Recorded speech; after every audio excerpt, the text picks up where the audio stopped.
Au nom du Père et du Fils et du Saint-Esprit. Amen.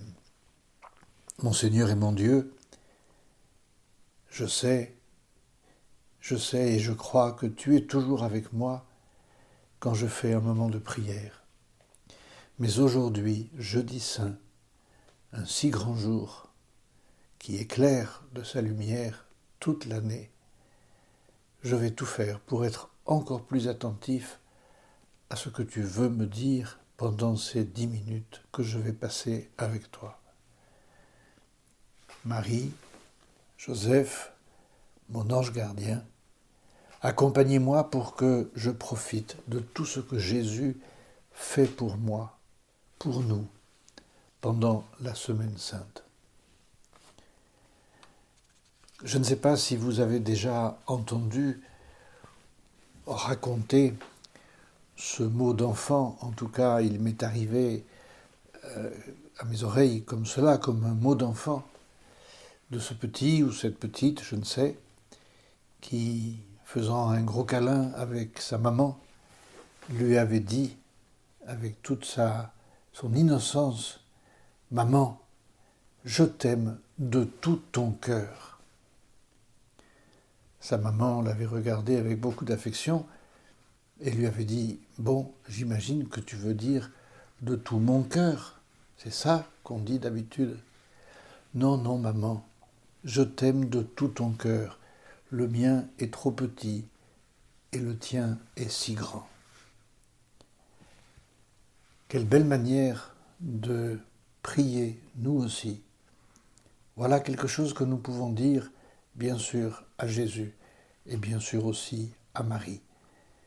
Jésus, je voudrais t'aimer de tout ton cœur.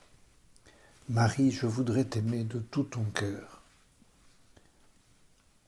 Les deux, Jésus et Marie, mais surtout Jésus qui est au centre plus que jamais de la liturgie de cette fête d'aujourd'hui, le jeudi saint, Jésus va nous donner aujourd'hui, et on va le contempler dans les lectures, une extraordinaire preuve d'amour.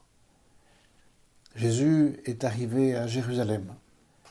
On l'a commémoré il y a quelques jours, son arrivée triomphale dans les rues de Jérusalem.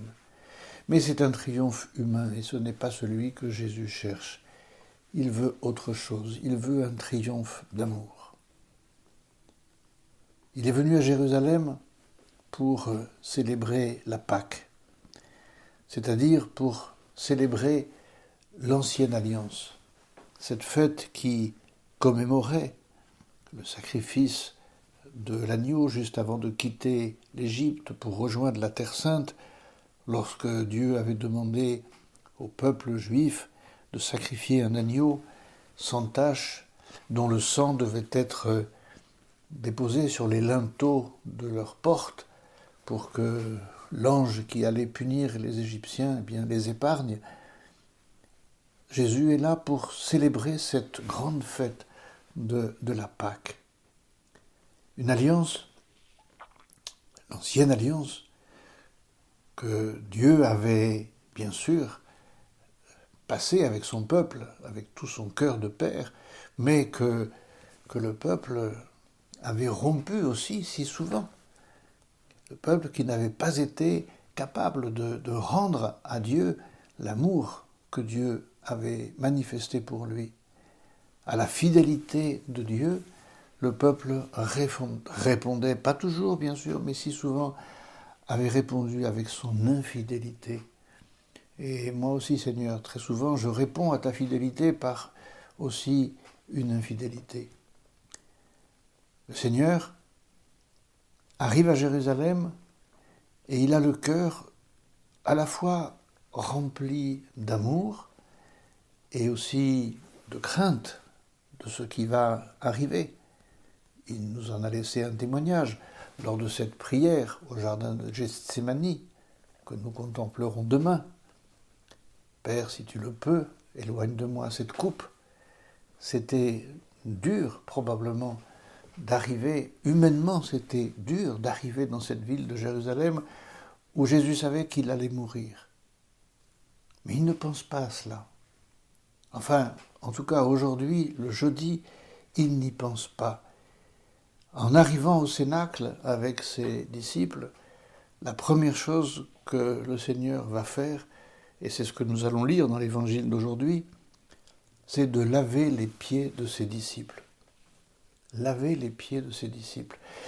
Nous, cela nous semble, je ne sais pas, nous sommes habitués maintenant dans les messes du Jeudi Saint à voir l'évêque ou le prêtre ou le curé de la paroisse qui lave les pieds de certaines personnes.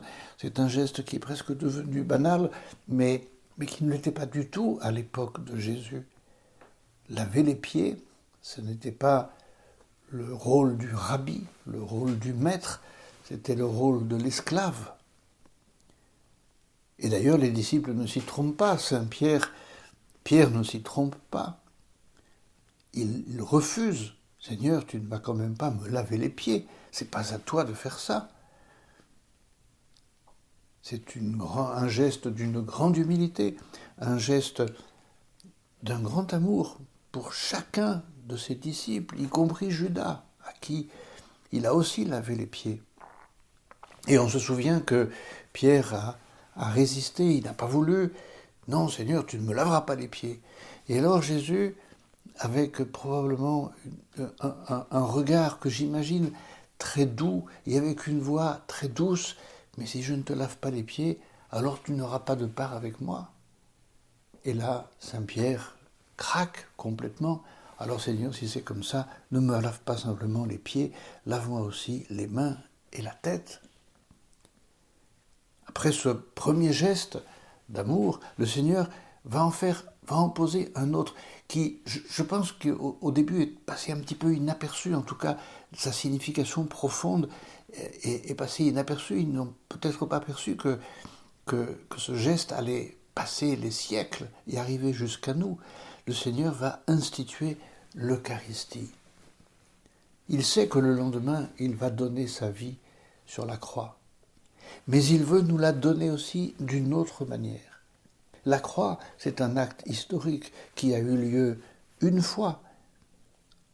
L'institution de l'Eucharistie va permettre de refaire ce geste d'amour, de donner sa vie pour nous, mais pas une fois, mais aussi souvent que l'on voudra, jusqu'à la fin des temps. Et voilà pourquoi Jésus invente, passez-moi ce verbe, invente avec des paroles performatrices qui réalisent ce qu'elles disent. Le Seigneur invente la transformation de son corps en pain, du pain en son corps. Il prend du pain, ceci est mon corps, et le pain devient son corps, parce que les paroles de Jésus font ce qu'elles disent. Et le vin devient son sang, ceci est la coupe de mon sang. Le lendemain, le Seigneur, le vendredi saint, le Seigneur va donner son sang, donner son corps, verser son sang. Mais il veut que ce don, que ce geste d'amour profond, ce don de lui-même, il veut que ce geste puisse demeurer, arriver jusqu'à nous. La messe qui est instituée aujourd'hui au Cénacle, bien sûr pas dans la même forme que celle que nous connaissons aujourd'hui, mais la messe est la même. La messe qui est instituée aujourd'hui va arriver jusqu'à nous. Ce geste d'amour du cœur de Jésus arrive jusqu'à nous. Aujourd'hui, jeudi saint, est institué aussi le sacerdoce qui fait des prêtres et qui sont là aussi pour nous. Et que ce soit les prêtres dans la distribution des sacrements, mais surtout Jésus dans le sacrifice de la messe, dans ce renouvellement du sacrifice de la croix par l'Eucharistie, pour que ce geste d'amour arrive jusqu'à nous. Alors, Seigneur, face à ce mystère si beau qu'est une messe célébrée par amour pour nous, voilà, nous voudrions te dire, Seigneur, Sainte Marie, apprends-nous, Seigneur, je voudrais t'aimer de tout ton cœur, parce qu'il est évidemment infiniment plus grand que le mien. Marie, apprends-nous à aimer aussi de tout ton cœur, que nous mettions un grand cœur, beaucoup d'amour à chaque fois que nous irons assister à une messe. Que d'amour aujourd'hui, reçu et donné. Nous l'avons reçu de Dieu. Dieu nous a donné son amour, Jésus nous a donné son amour, qui nous aide maintenant à lui rendre le mieux que nous pouvons l'amour dont il a fait preuve pour chacun d'entre nous. Merci Seigneur des actes d'amour que tu m'as inspirés pendant ces 10 minutes. Je vais tout faire pour les mettre en pratique. Marie, ma mère immaculée, Saint Joseph, mon ange gardien, intercédez pour nous.